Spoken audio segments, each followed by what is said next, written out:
what you're looking for. It's me, the old me. It's a style.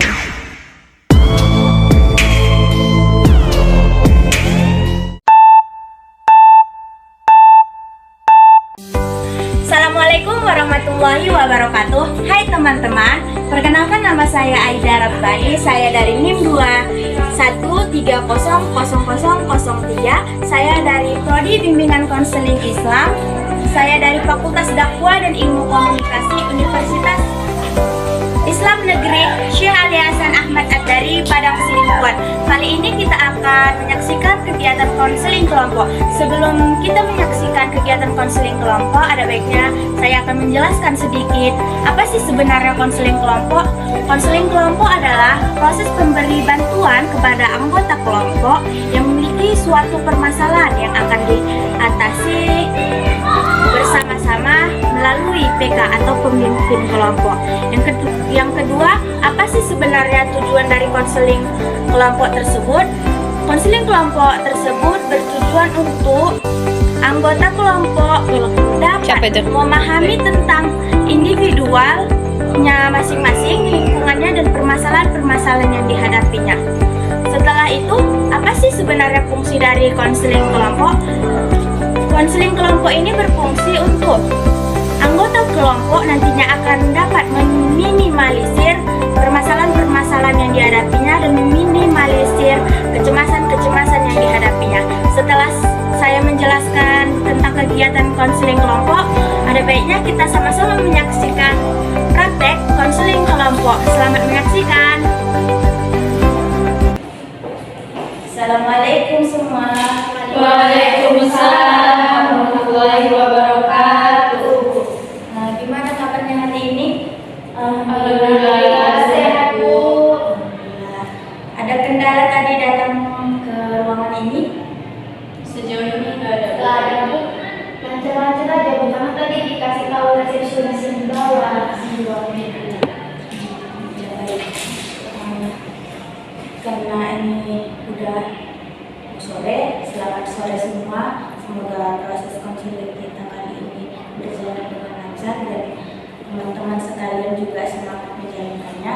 Karena sebelumnya teman-teman sudah mendaftar duluan kan?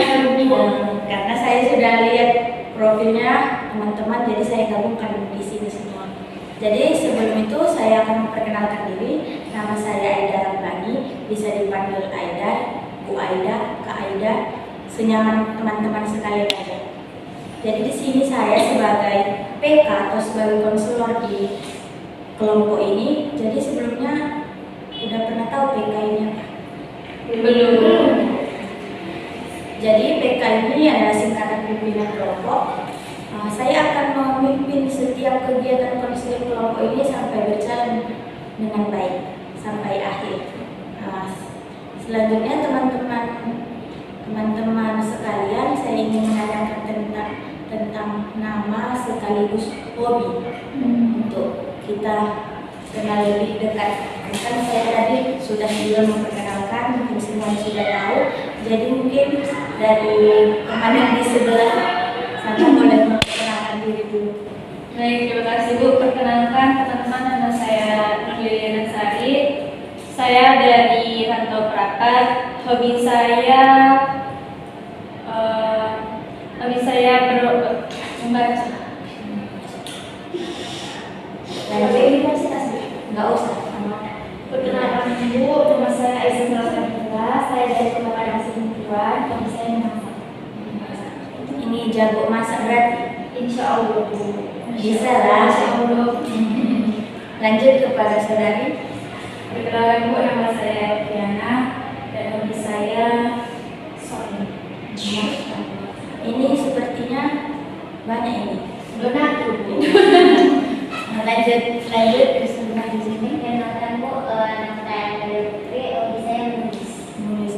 Ada tulisan yang sudah dituliskan Sudah sejauh ini? Saya menulis sesuai dengan apa yang saya pikirkan.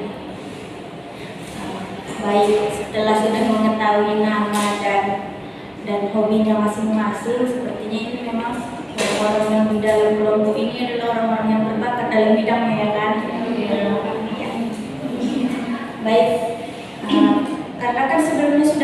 datang ke sini pasti sudah tahu ini bakalan ada kegiatan konseling kelompok. Jadi sebelum kita mulai konseling kelompok ini, saya ingin menanyakan kembali, udah mengetahui nggak konseling kelompok ini bagaimana kerjanya?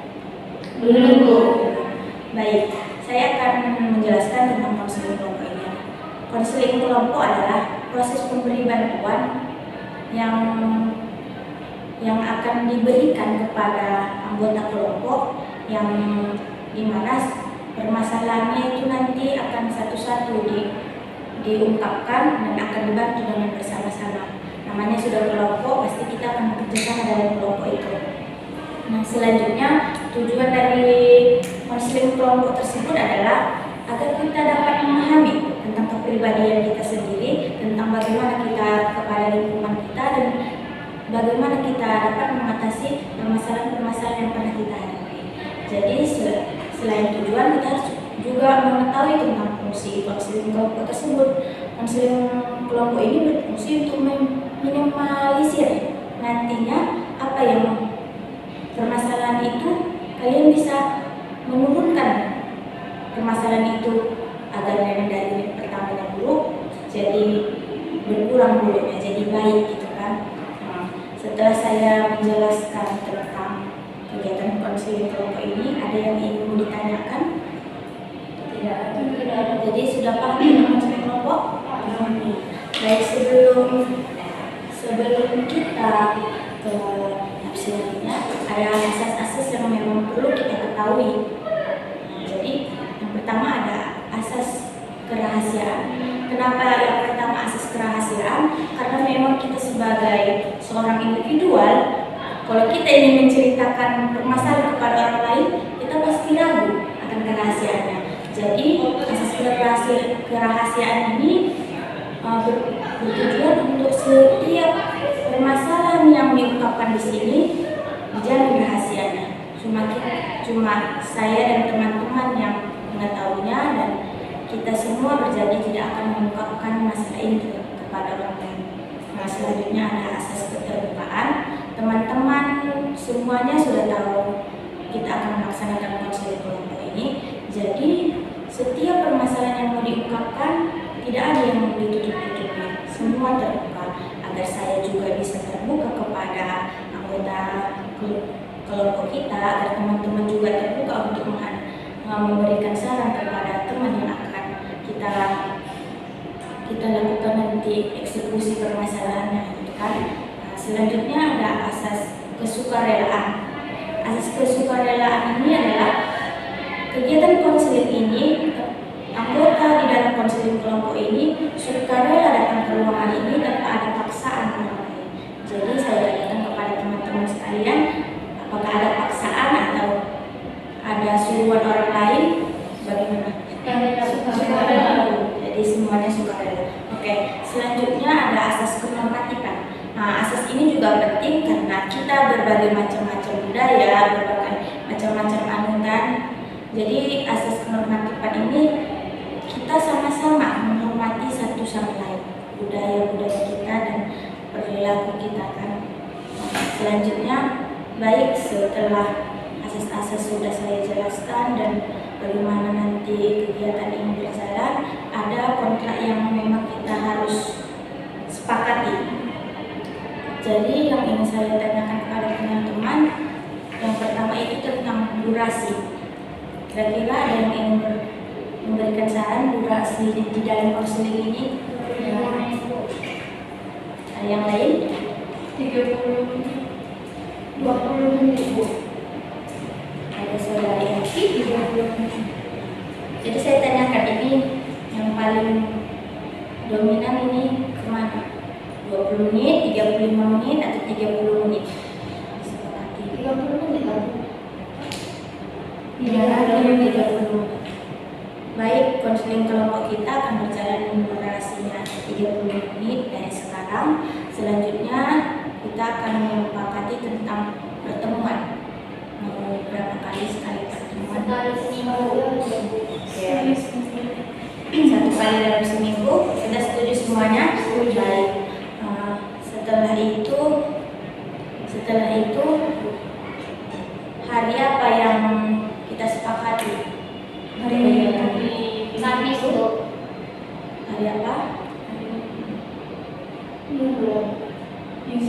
hari Minggu. Baik, hari Minggu.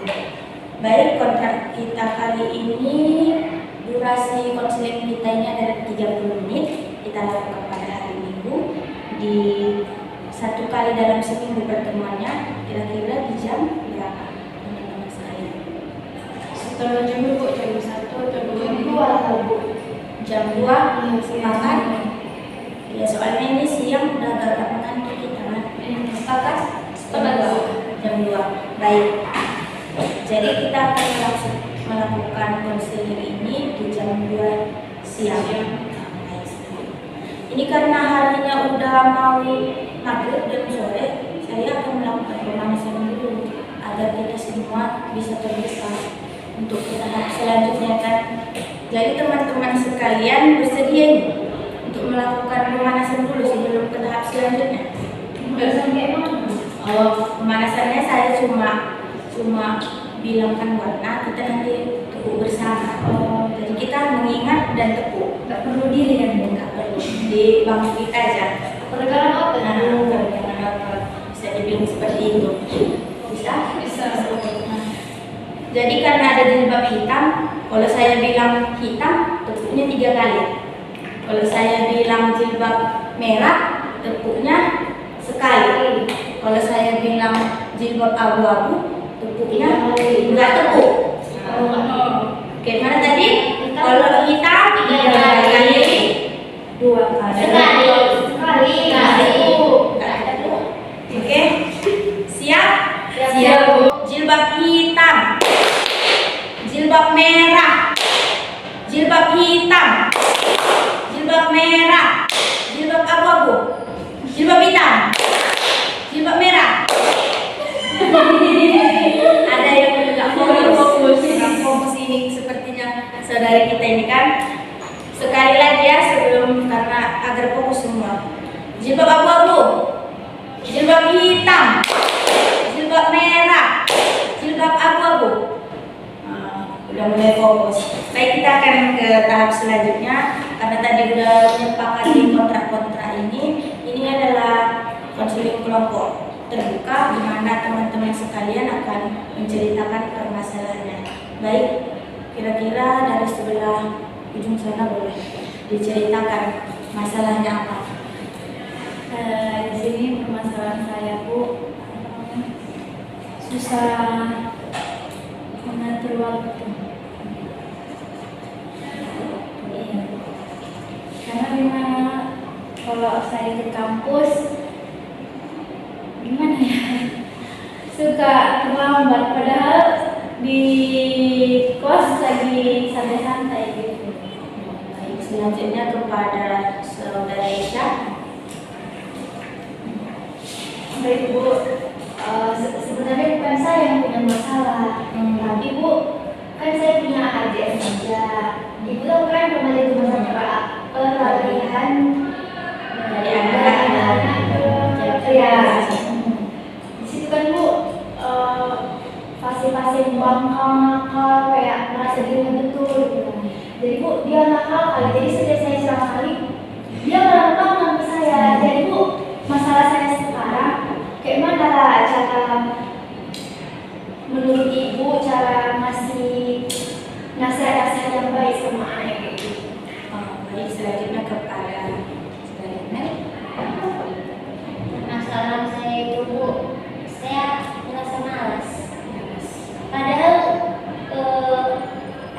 kerjaan itu ada itu, tapi saya kayak merasa malas ngerjain nanti itu, suka menunda pekerjaan gitu.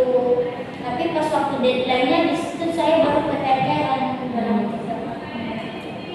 Baik, kepada saudara Kiri. Kalau saya, Bu, orangnya suka emosian, gampang emosian gitu. Kayak misalnya cuman kan kita ngekos gitu kan Bu, ada di situ satu orang misalnya dia nggak mau menempatkan sepatu itu di tempat yang benar. Karena itu memang Bu, tapi saya gampang emosi karena kan itu jadi jorok lantai itu karena dia. Oke. Baik, terima kasih kepada teman-teman sekalian yang sudah terbuka atas permasalahan yang dihadapi. Baik, tadi kepada saudari Epi, permasalahan ini susah memanage waktu. udah mempersiapkan ternyata terlambat juga ke kelas. Nah, kepada saudari Amel, ini saudari Amel ini memang penyakit remaja yang saya rasakan dulu tuh seperti itu, malas, itu kan. Pas sudah mau deadline tugasnya baru dikerjakan. Selanjutnya kepada saudari Aisyah, ini permasalahan tentang adiknya. Susah dibilangi, sekali dibilangi malah dia membangkang kita kan, marah balik ke kita. Selanjutnya kepada saudari Lili, ini permasalahannya gampang emosi kepada hal-hal yang memang menyakitkan mata seperti yang tadi dijelaskan. Baik, karena sudah konseling ini sudah teman-teman sudah terbuka atas permasalahan masing-masing. Bukan karena saya pemimpin kelompok saya akan mengatasinya sendiri, saya akan bertanya duluan kepada teman-teman sekalian, permasalahan siapa yang kira-kira mau kita entaskan, selesaikan bersama. Inilah Bu Siti, karena ya kan Bu mulai emosi, selain melukai dirinya sendiri, bisa juga menyakiti hati orang lain. Iya Bu. Kalau menurut saya sudah lebih, karena memang kalau kayak keterlambatan itu kan mungkin lebih berdampak kepada apa yang nilainya juga, ke psikologi juga. Bagaimana kepada teman-teman sekalian? Kalau menurut saya Bu, ya kebenarannya gampang emosi. Baik, karena kita baru 4 orang, jadi banyak 2 orang di antaranya memilih saudari Lili yang akan kita selesaikan masalahnya. Selanjutnya mungkin sedikit yang ingin saya tanyakan kepada saudari Lili. Jadi kepada saudari, kan tadi katanya nih kalau ada sepatu yang di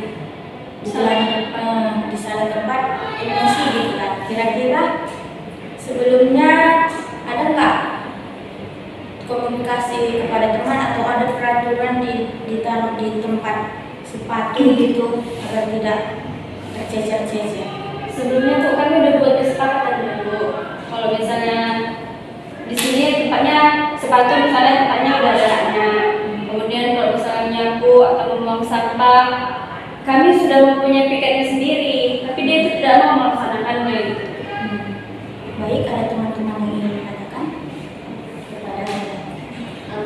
Jadi kan saudara Lili itu emosi itu marah dengan temannya yang salah, sembarangan meletakkan sepatu gitu. Jadi emosi saudara Lili itu gimana? Emosinya kayak marah, ngeluapin sama orang tersebut atau gimana? Pertama Bu, saya ingat udah pernah saya ingatkan Bu, saya bilang lah, misalnya kalau ada tahu ada tempat ada rak sepatu di situ, tolonglah ditaruh ke tempatnya gitu kan Bu. Kan sekali 2 kali dia mendengarkan, tapi lama-kelamaan dia tetap mengulangi kesalahan itu. Akhirnya saya marah gitu kan, emosi. Ya saya luapkan ke dia gitu, tapi nggak terlalu kasar memang sih. Yang penting saya sudah meluapkan aja emosi saya ke dia gitu. Jadi setelah saudara Lili luapkan emosi saudara Lili sama teman itu, gimana respon teman saudara Lili itu? Ya dia merasa bersalah, habis itu dia yang malah nggak suka sama saya karena dia yang melakukan kesalahan itu. Mungkin karena saya tegur atau saya marah gitu. Gitu sih. Kepada saudari Aisyah, silakan. Apa emang semudah itu emosi saudari Lili keluar gitu? Karena kan bisa aja emosi itu keluar pas lagi di kos. Kalau di rumah dulu sering juga emosi gitu. Sebelumnya kalau di rumah saya jarang marah gitu kan, karena semuanya sudah tertata, udah ada aturan dari keluarga sendiri kan. Cuman selama di kos ini karena ada teman yang satu ini nggak sesuai dengan aturan yang sudah dibuat, mulai dari situ lah saya sudah mulai emosi di situ sama orang tersebut. Ada saudara yang ingin ditambahkan? Tidak ada. Jadi dari banyaknya pertanyaan yang ditanyakan kepada saudari Lili, ini udah semakin terbuka apa yang membuat dia gampang emosi. Jadi mungkin teman-teman sekalian bisa membantu apa solusi yang cocok kepada Saudari Lili apa yang bisa dilakukannya? Mungkin kepada teman-teman sekalian ada yang pada Saudari Elvi dipersilakan. Di sini saran saya gimana namanya, pas dia udah tahu mau pulang, mamanya saudari lagi duduk di ruang tamu, dia masuk, coba langsung bilang, langsung betulin ya sepatunya di tempat raknya gitu. Kalau menurut saya gitu aja sih. Baik, kepada Saudari Amen. Kalau saran saya begini, coba saudari Lili, kita kan kayak permasalahannya saudari Lili dengan dulu kita. Otomatis karena kayak dia sekarang saudari Lili itu ngasih solusi saran sama dia betulkan tempat sepatunya. Jadi dia kayak ngerasa emosi gitu sama saudari Lili sendiri gitu kan. Coba kan kalau saudari Lili kan satu kos itu bukan cuma mungkin rame-rame gitu kan. Jadi coba saudari Lili itu kayak kumpul sama satu kosan gitu, ngomongin bagaimana gimana sih permasalahan yang sedang kalian alami gitu, tentang masalah sepatu atau gitu, mungkin dengan kayak saling ungkap komunikasi, ungkapin semua permasalahannya di dalam apa itu, bisa jadi dia kayak ngerasa bukan saudari Lili aja gitu yang ngerasa tersinggung dengan tingkahnya dia gitu. Kalau saran saya, buat dulu kayak papan informasi di atas rak sepatu itu, tempat sepatu gitu. Terus kayak jadwal piket, buat besar-besar jadwal piket. Kan kalau namanya piket kan, pasti mau kayak mana pun sepatu kan tugasnya piket itu memang membersihkannya kan. Dibuat dulu jadwal piket itu, biar kayak ditengok orang itu kan, aku piket kayak besar jelas gitu tulisannya. Mulai dari situ lah mungkin. Cuman kalau emang kayak gitu pun nggak dilakukan dia kan, ya kayak dibilang saudari nggak kumpul satu kos-kosan itu. Baik, ada teman-teman yang ingin menambah lagi? Baik, saya simpulkan dari solusi dari Saudari Elvi, Amel, dan Aisyah. Ini memang tentang komunikasi, semuanya tentang komunikasi. Tadi ditegur, tadi dia memberikan suruh kumpul gitu kan, untuk mengkomunikasi yang terjadi. Selanjutnya juga kepada Saudari Aisyah tadi membuat jadwal piket. Jadi solusi kita di sini bisa kita simpulkan, komunikasi di dalam suatu kelompok itu penting. Karena namanya kita anak kos, kita juga perlu berkomunikasi kepada mereka. Karena ada hal-hal yang mungkin kita tidak suka, ternyata dibuat mereka, itu yang akan menimbulkan emosi-emosi nantinya. Nah, di situ kita bisa melakukan komunikasi intens. Karena memang komunikasinya ada verbal dan non verbal. Tadi yang verbal itu tadi kita mengucapkan secara langsung, berkomunikasi langsung, dan non verbal itu membuat jadwal piket, membuat peraturan ditempel di dinding untuk mengingatkan kepada teman-teman sekalian. Jadi permasalahan ini semua tentang komunikasi. Jadi mungkin kepada teman kita Lili ini mungkin komunikasinya lebih dieratkan lagi, lebih diintenskan lagi. Tentang emosi mungkin bisa sabar, karena nggak selamanya sabar itu menyakitkan. Sabar itu juga membuat kita mendapatkan pahala kepada kita, dan membuat kita juga nggak bakalan stres ke depannya. Baik, mungkin ini solusi dari teman-teman dan saya sendiri. Saya tanyakan dulu kepada Saudari Lili, bagaimana? Baik Bu, saya mencoba mengkomunikasikannya kembali kepada teman saya tersebut dan akan saling rangkul merangkul. Baik, jadi gimana, udah dapat terselesaikan atau ada yang kurang lagi? Sudah cukup. Baik, karena memang konseling kelompok kita ini yang mau diatasi sudah menerima solusi-solusi dan merasa terselesaikan, berhubung durasi kita sudah hampir habis. Jadi semoga di proses konseling kelompok kita ini membawa manfaat dan pelajaran bagi kita. Dan saya ingatkan kembali kontrak kita untuk di hari Minggu di jam 2 siang. Jangan lupa untuk kita mengevaluasi kembali bagaimana keadaan saudari kita ini. Jika nanti perlu ditindaklanjuti, kita tindaklanjuti. Jika sudah pas, kita akan lanjut ke permasalahan selanjutnya. Baik, terima kasih kepada teman-teman sekalian karena berpartisipasi dengan konseling kelompok dan membantu teman-teman. Semoga konseling kelompok kita di minggu depan berjalan dengan intens. Dan jika ada salah kata dan perbuatan, itu semua datang dari saya, dan semua yang baik-baik hanya milik Allah. Jadi cukup sekian, sampai ketemu. Semoga kita sehat selalu dan memiliki keberkahan jalan datang ke sini. Baik, saya ucapkan terima kasih kembali kepada teman-teman sekalian. Assalamualaikum warahmatullahi wabarakatuh. Waalaikumsalam warahmatullahi wabarakatuh. Terima kasih.